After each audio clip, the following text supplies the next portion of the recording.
I'm getting ready to go to another conference, this time in Taipei. And I was just thinking about how I can make my trip a whole lot less stressful because in recent times, a lot of things can go wrong at the conferences I go to. And it's okay if I learn one more thing every time. I just want to make sure I'm actually doing better than I was a few years ago. So, 3 years ago, I had gone to visit a friend in Warsaw, Poland, and then I went to Gdansk to view the night sky.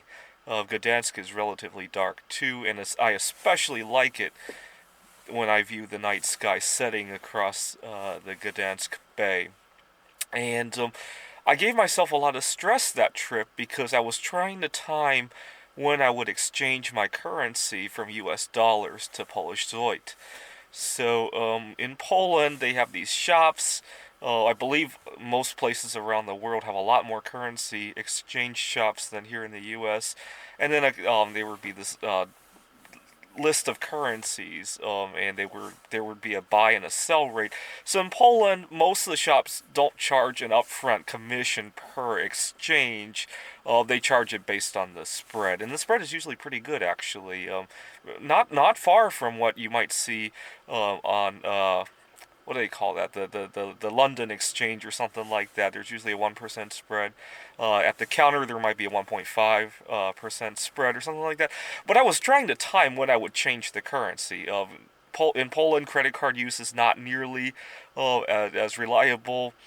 And I gave myself a hard time. I thought the price would go down the next day, so I only exchanged $20, and the next day the price actually went up, and I only exchanged another $20, and then it went down, and then I would say, okay, let's get $100, but the next day it went down even more. Like, oh, I should have done that yesterday. I gave myself a hard time. I was supposed to go there to have a fun time, not to go there to become a stockbroker.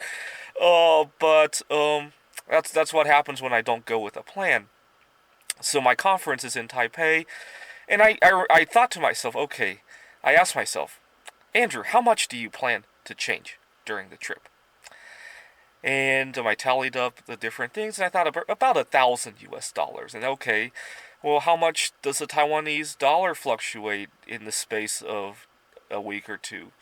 And it was about 3% at most, I would say. I kind of looked at some historical data to answer that. So 3% of 1,000 is the most I can expect to gain or lose. So I call that about $30. And I asked myself, Andrew, are you willing to pay $30 to upgrade your trip to have a lot less stress? And the answer to that was quite obvious. Of course I would. But at the moment, when I'm up at the currency counter and I go there without a plan, I can make the wrong decision. Going with if you fail to plan, you plan to fail is basically what it is. The other problem is that there's an emotional aspect to it as well.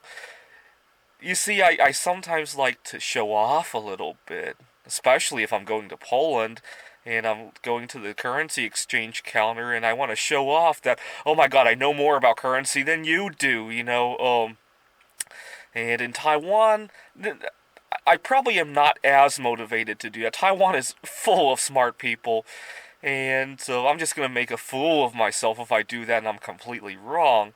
So the idea is that I really realize how valuable it is to make a plan. In this case, it's not the end of the world, but sometimes other things when I don't plan, sometimes I get emotional and I make emotional decisions which turn out to not align with what I actually want to do.